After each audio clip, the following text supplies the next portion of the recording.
Kalau yang saya jabarin dulu dari sipil ya, yang sepengetahuan saya, mungkin lebih banyak ke perhitungan untuk membangun suatu bangunan. Iya. Sedangkan arsitek yang mendesain bangunan. Bagaimana desain bangunan itu bisa bagus. Nah, sedangkan kami ini perencanaan wilayah dan kota atau disebut planner, ini tugasnya itu lebih ke mendelineasi wilayah. To be honest, kalau untuk fokus ke depan karir ya, kan kalau di jurusan ini seperti Pak Edi, wali kota, kita kan juga jurusannya PWK kan, jurusan PWK. Jadi emang the next Pak Edi atau gimana nih?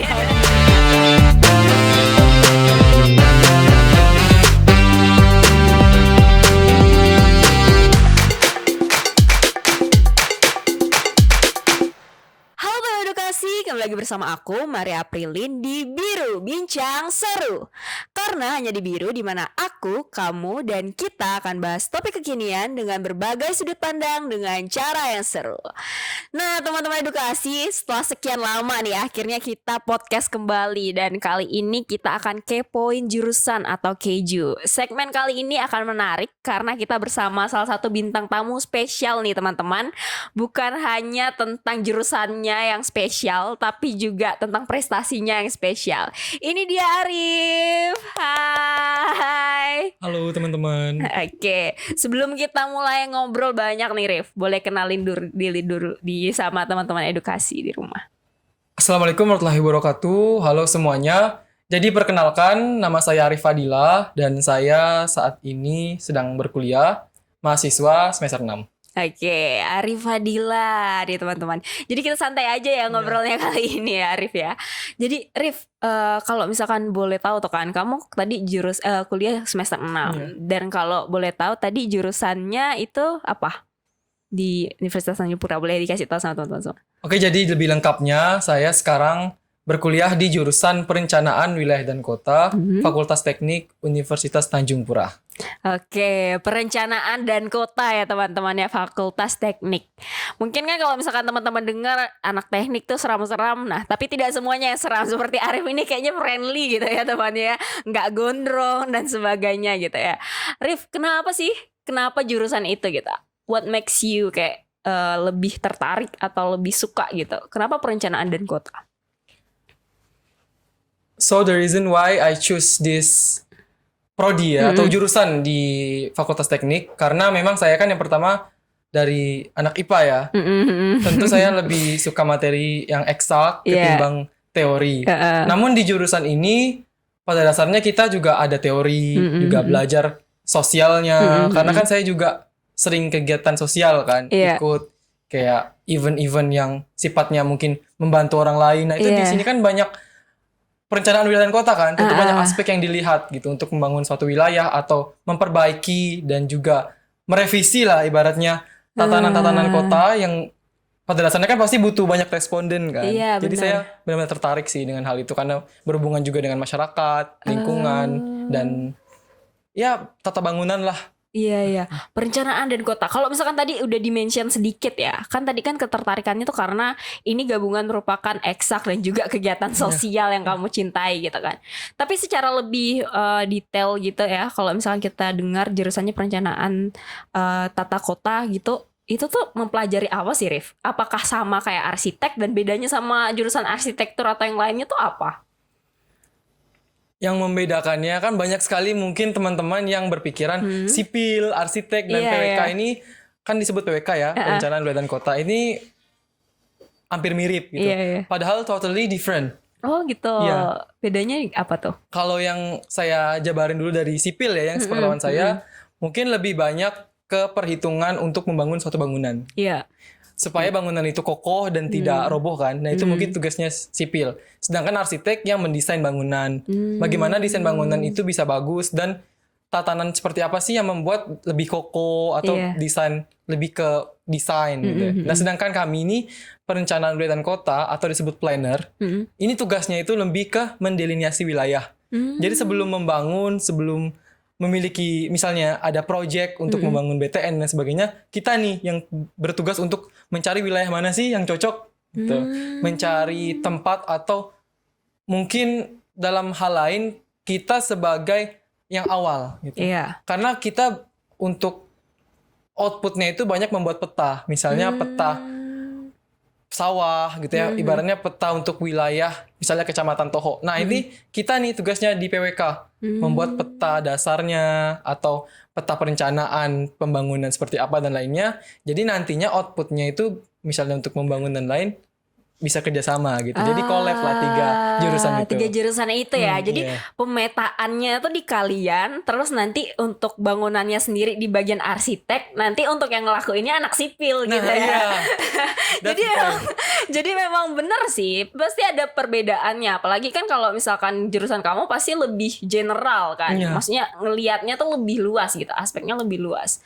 Kalau suka dukanya jadi anak itu, jadi jurusan ini apa tuh? Lebih ke memanage diri sendiri sih, karena kan di teknik itu mungkin culture-nya yang teman-teman tahu kan, misalnya yang mungkin dari personnya banyak yang gondrong, terus banyak stereotype yang anak teknik gitu kan, seram gitu, ganas, terus mungkin bisa dikatakan menyeramkan gitu. Padahal udah di era sekarang itu udah totally berubah sih menurut saya, karena tidak hanya di kuliah kan kita mengutamakan look, tapi juga bagaimana passion kita, bagaimana kita minat di bidang tersebut atau tidak. Dan menurut saya di teknik itu anaknya banyak yang cerdas-cerdas gitu. Karena kan kita mainnya itu eksak, terus harus membuat produk gitu. Dalam artian tidak harus, tapi kebanyakan gitu. Misalnya menciptakan suatu alat atau membuat inovasi baru tentang perencanaan bangunan dan lain sebagainya. Ya memang anak teknik itu harus paham lah ya tentang eksak gitu. Karena kan itu harus sifatnya harus teliti kan. Jadi memang mungkin banyaklah stereotip itu yang sebenarnya tidak banyak lagi ada di setiap universitas. Ya jurusan saya terutama di Fakultas Teknik. Benar. Jadi aku setuju banget sih itu. Karena kan emang selama ini kan kebanyakan orang tuh takut di teknik, kayak takut dicap anak, maksudnya anak nakal gitu kan. Tapi teknik kebanyakan orang keren kan, orang-orang jenius lah gitu di dalamnya, banyak yang bilang kayak gitu. Cuman kalau kamu sendiri susahnya jadi anak teknik gitu, itu apa sih? Iya. Tadi mungkin lebih kesukanya kan? Iya, lebih kesukanya. Kalau sekarang susahnya tuh apa? Entahkah itu tidak tidur selama 3 hari gitu kan? Salah satunya mungkin itu ya.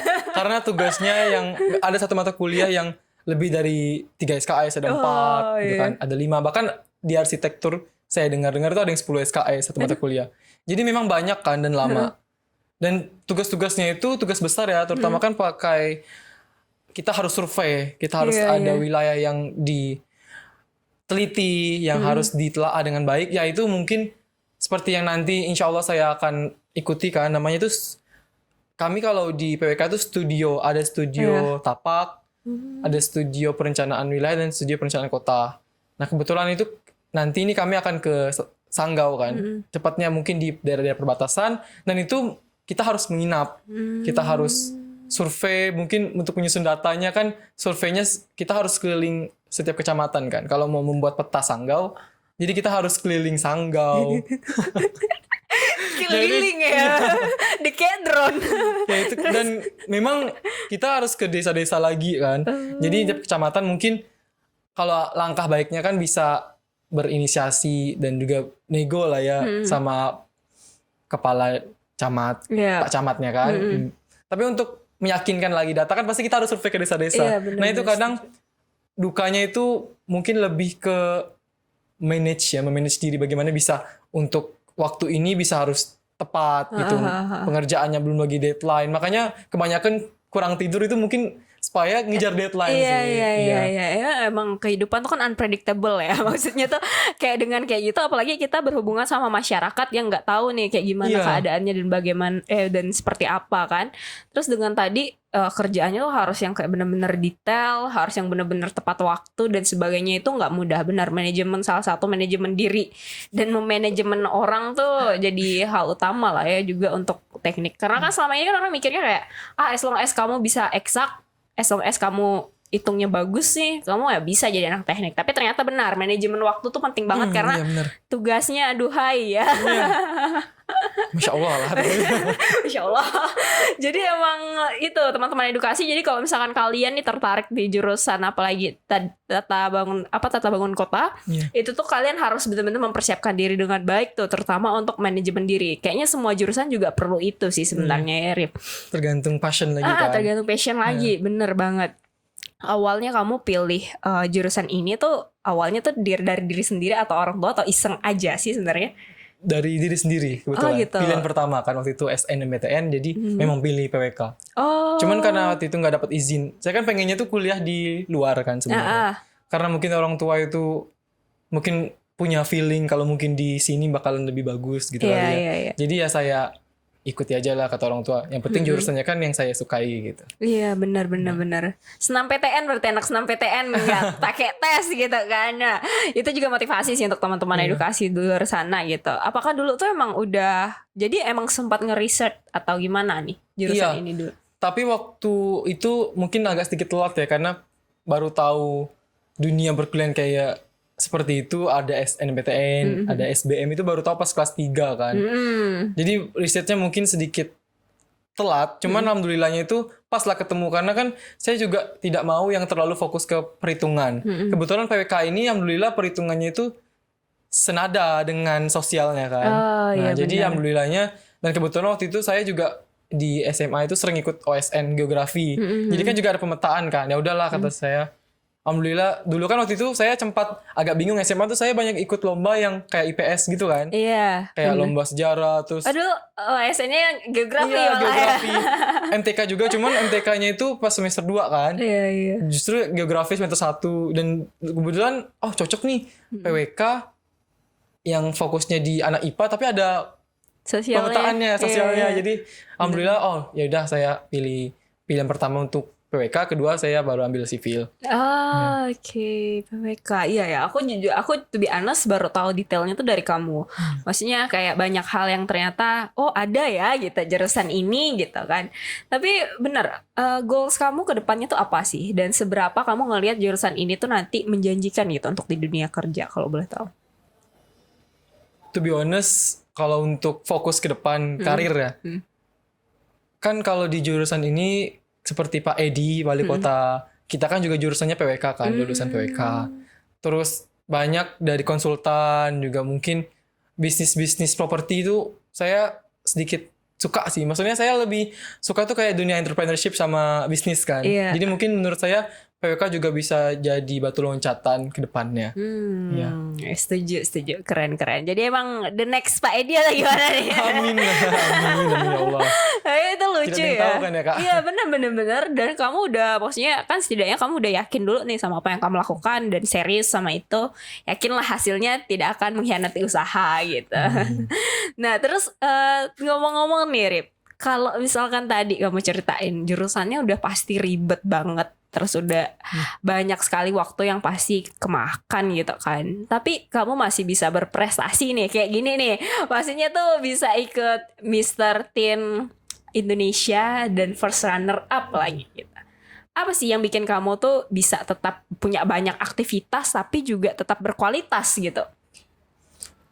Sebenarnya saya memang suka kompetisi orangnya. Iya. Anaknya gitu ya, sama suka bersaing gitu kan.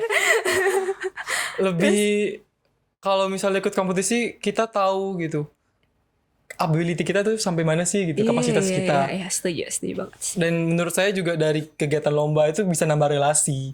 Kayak misalnya kita, siapa tahu kedepannya kita punya bisnis gitu kan, kita bisa kayak mungkin collab atau buka cabang sama teman-teman yang relasinya nasional atau internasional kan, itu bakalan lebih mudah gitu. Dan alhamdulillah juga di Mr. Teen Indonesia kan kemarin 27 provinsi.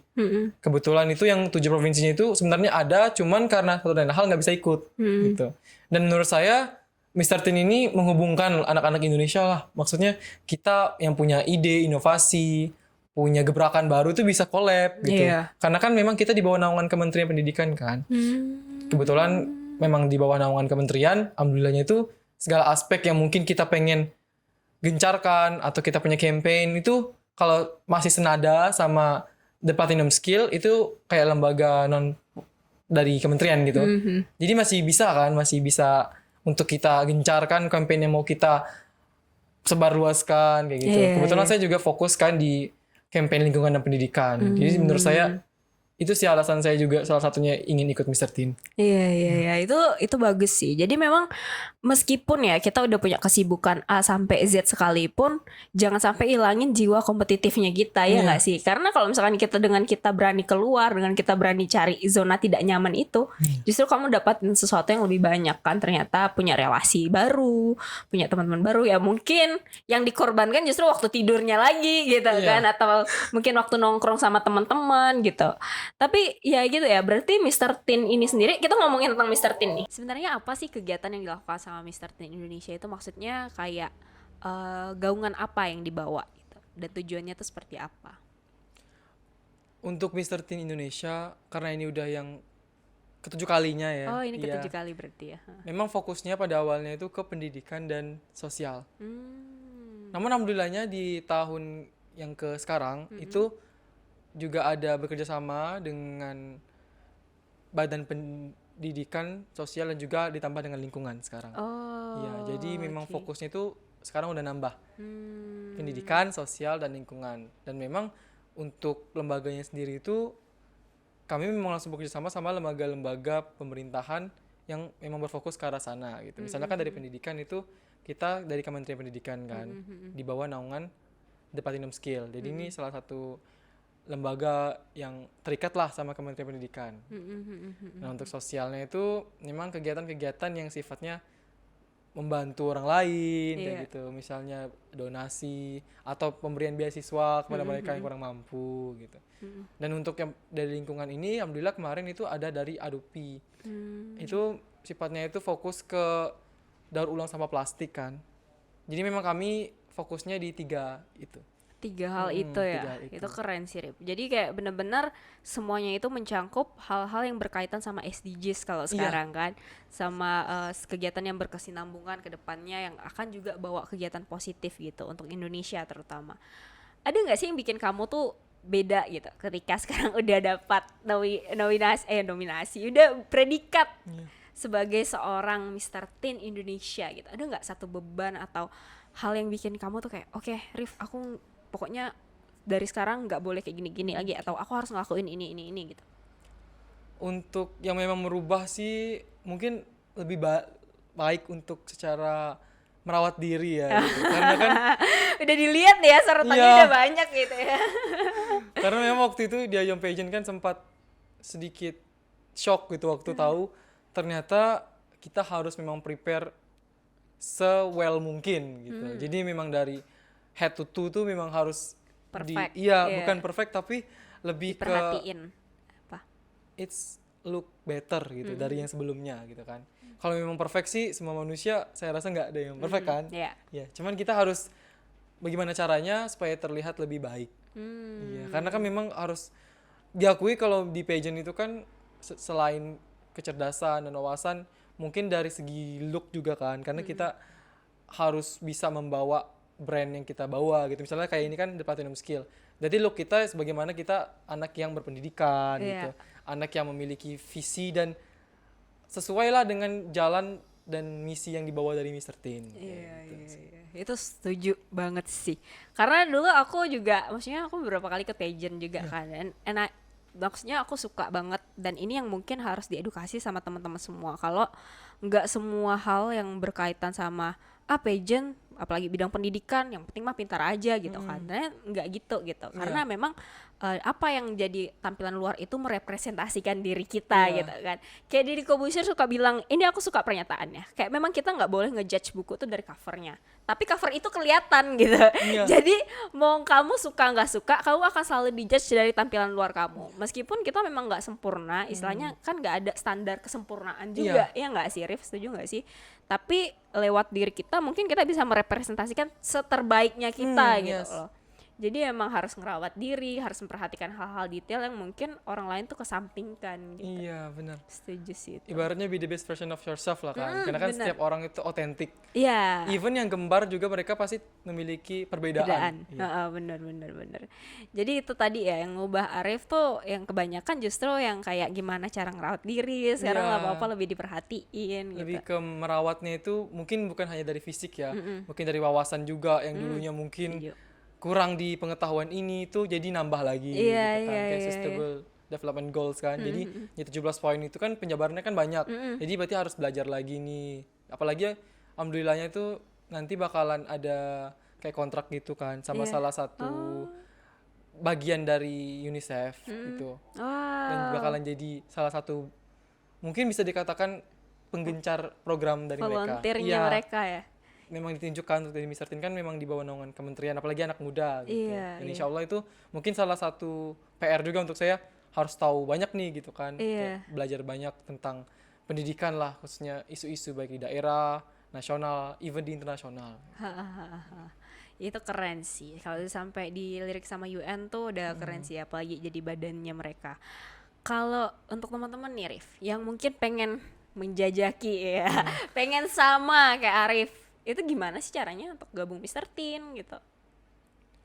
Untuk di Mr. Teen ini kan memang karena kita teen kan, jadi usianya itu terbatas gitu.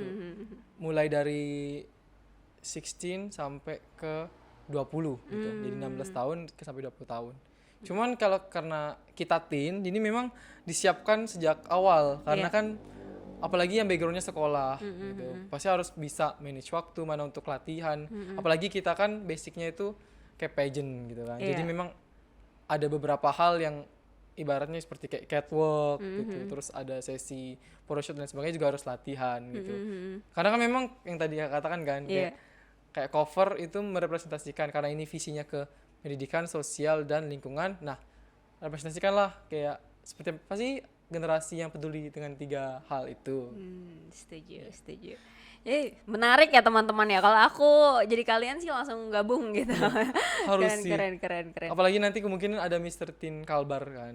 Mungkin diadakan beberapa bulan ke depan. Gitu. Jadi mungkin teman-teman yang masih teen gitu di usia 16 sampai 20 harus segera persiapkan sih. Boleh dikasih tahu Instagramnya atau nanti langsung hubungin Arif aja. Nanti kita taruh linknya ke bawah. Nanti kalian bisa langsung DM. Gak apa-apa kan Rif di DM? Cek aja di Instagram officialnya kan, Mr. Teen Indonesia. Oke. Jadi untuk kalian semua yang udah sekarang nih tertarik nih kira-kira, aduh kayaknya aku pengen join deh, gabung gitu. Kalian boleh kepoin Instagramnya, terus persiapin diri dari sekarang gitu kan Rif. Ngomongnya tentang mempersiapkan diri nih, kita udah ada di penghujung nih Rif. Terima kasih banyak sudah banyak berbicara dan banyak kasih kita insight hari ini. Tapi mungkin teman-teman edukasi pengen tahu nih, kira-kira untuk kita mulai ke jurusan kamu, tentang perencanaan wilayah dan kota, itu apa sih syarat yang harus dipersiapkan mungkin untuk teman-teman edukasi yang pengen ada di jurusan itu? Sebagai calon mahasiswa gitu, pastinya kita butuh proses sebelum masuk ke dunia universitas. Pertama mungkin kalian yang masih SMA gitu. Kalau saya kan alhamdulillah jalurnya SNMPTN ya. Jadi lewat jalur rapot. Mungkin kalian yang masih kelas 1 SMA atau mungkin udah kelas 2 atau bahkan even udah kelas 3 nih di penghujung. Persiapkanlah itu memang dari sekarang nilai-nilai kalian, kayak pertahanin jangan sampai ada nilai yang jelek karena itu bakalan didata. Bakalan didata, ada beberapa anak saja yang bisa melewati jalur ibaratnya golden ticket lah gitu kan, untuk dapat langsung masuk tanpa tes. Tapi kalau kalian mungkin belum rezeki gitu kan, seandainya mungkin di kelas 3 belum rezeki, persiapkan untuk pembelajarannya. Karena kan dibagi lagi kan, ada yang mungkin ke sosum dan juga ada saintek gitu. Nah mungkin kalian yang memang pengen ngejar jurusan yang memang di saintek, nah dari sekarang lah dipersiapkan, mungkin lebih dominan ke eksak atau ada yang punya strategi, ada bimbel dan lain kan udah sekarang tuh udah canggih ya kayak. Iya benar. Saya sempat belajar itu di YouTube aja udah.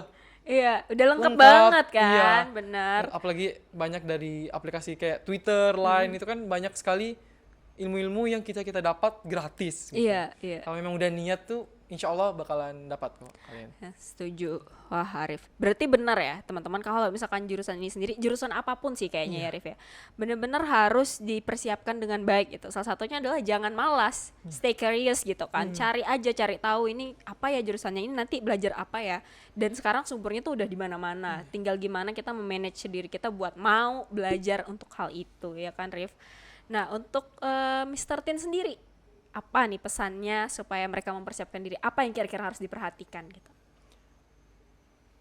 Persiapan yang paling utama itu kalian harus mempersiapkan kepercayaan diri yang terpenting.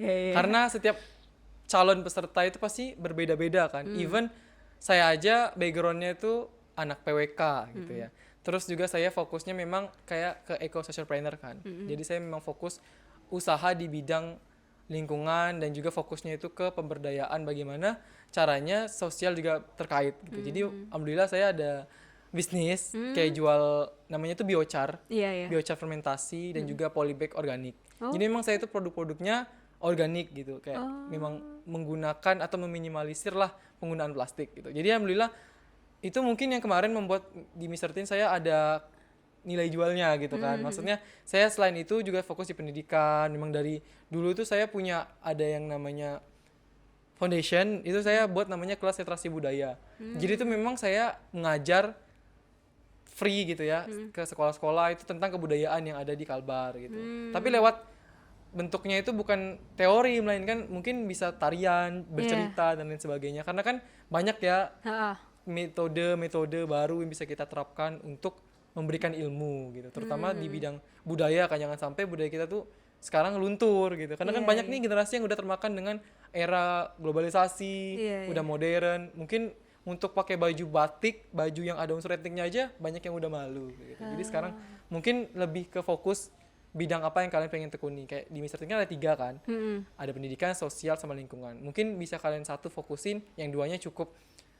Yang penting kalian tahu dan mau untuk berkontribusi. Wow, jadi itu syaratnya adalah kontribusi. Itu udah emang harus ada kerja nyatanya sih. Tadi kayak misalkan Arif bilang, kalau mungkin teman-teman sekarang yang pengen join tapi merasa kayak, aduh kak aku belum punya apa-apa nih, nggak apa-apa, yang penting percaya diri aja dulu ya kan Arif, dan yang penting punya niat aja dulu juga.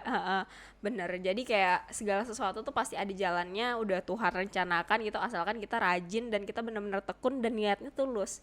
Aduh itu luar biasa sih. Jadi thank you so much Arif untuk percakapan kita kali ini, untuk bincang seru kita.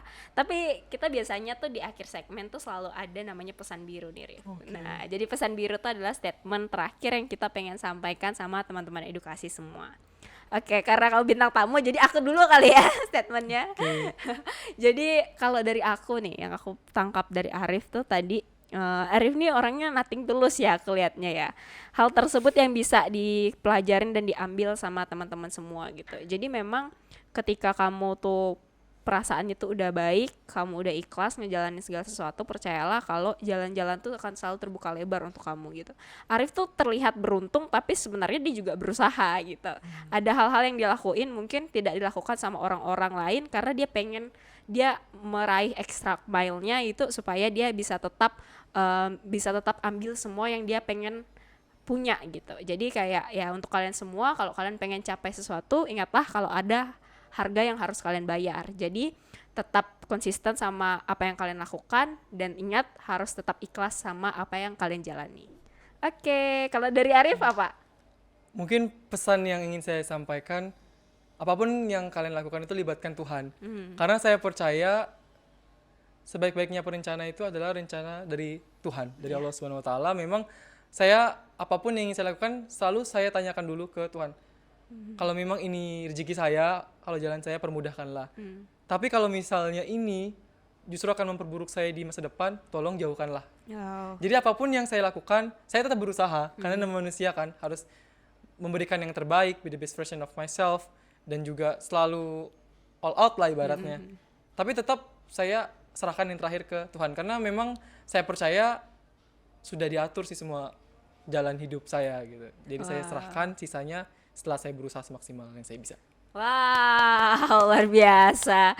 Jadi itu dia tadi teman-teman edukasi semua, banyak sekali pelajaran yang kita dapatkan hari ini. Semoga kalian semua juga terinspirasi sama percakapan kita barusan. Jangan lupa like, comment, and subscribe video ini. Jangan lupa pula untuk komen di bawah kira-kira nanti kita mau undang siapa lagi ya. Jangan lupa pula untuk follow Arif untuk kalian tahu nih kira-kira cerita inspirasi apa yang kalian bisa dapatin di balik kehidupannya. Aku Maria Aprilin. Dan saya Arif Fadilah. Sampai bertemu lagi di keju selanjutnya. Bye.